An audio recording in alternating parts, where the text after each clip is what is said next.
Good evening and welcome for this great conversation. My name is Andrew Chamagedo and I'm very honored tonight to have one of our key guests. He's a guest of the government of Uganda and he's a guest to the office of the Prime Minister. He has spoke to the different government parastatals. He's met different ministries. We saw him the other day with the Prime Minister, with the investment department, that is Honorable Evelyn Anite.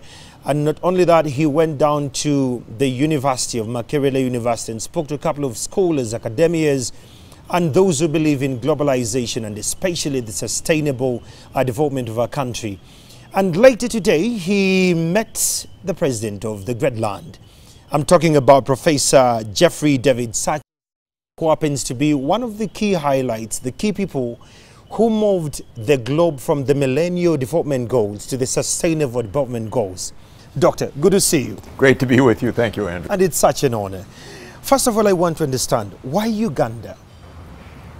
First, President Museveni and the Prime Minister invited me, and I was absolutely thrilled to accept.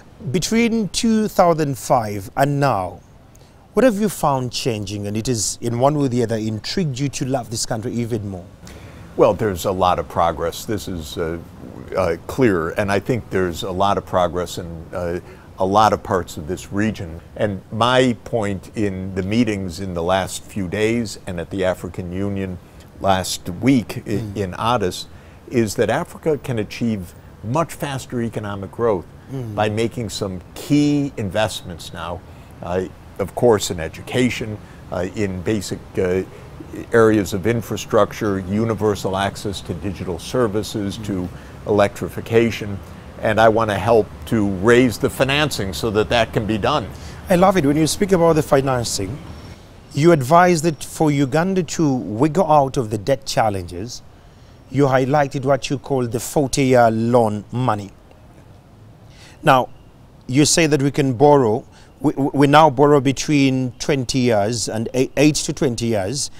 Where can Uganda find this sort of long-term money for starters? Let me say one surprising thing. Uganda's debt relative to the national income is about 50%. And in Washington, they say, oh, that's very high, be careful, and so forth. Yeah, in the United States, it's 100%. In Japan, it's 250%. The big difference is that Uganda pays unfair interest rates because the United States pays about 4% interest on a long-term loan. Japan, 2% interest.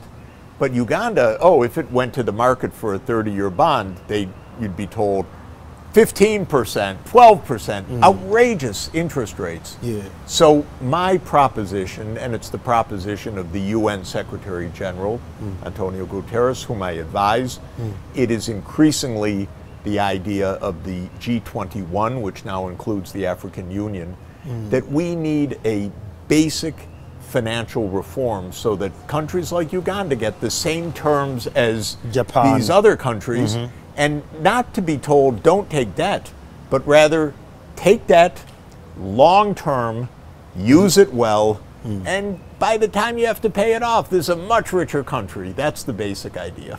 I hear you. We are rated by the Moodys at B- as a country. Yes. Do such rating needs to be considered with a patch of salt, for lack of a better word?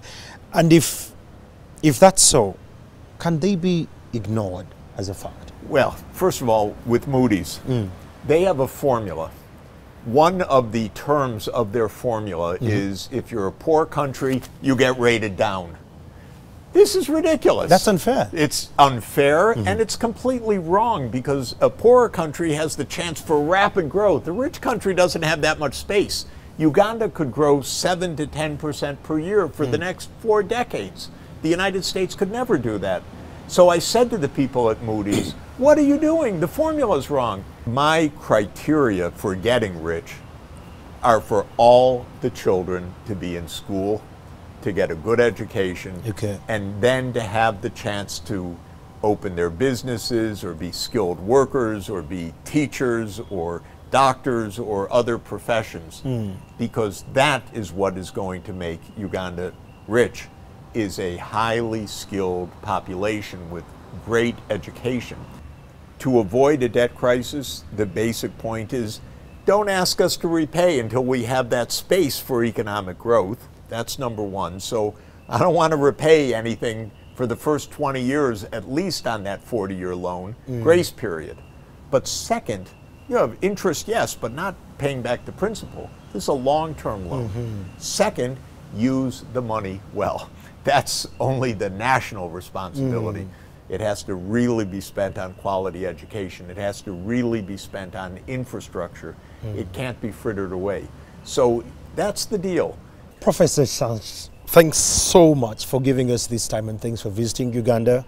I'm sure this great counsel you've shared with our leaders, and you've shared these few nuggets with the countrymen, they're in position to put the leaders and the powers that be to account as and when this money actually comes in. Well, we're going to work on it, and I'm going to be here absolutely helping, and I'm very eager to see Uganda's great progress. Thank you so much. Thanks a lot. It's been such an honor. Thank you. Well.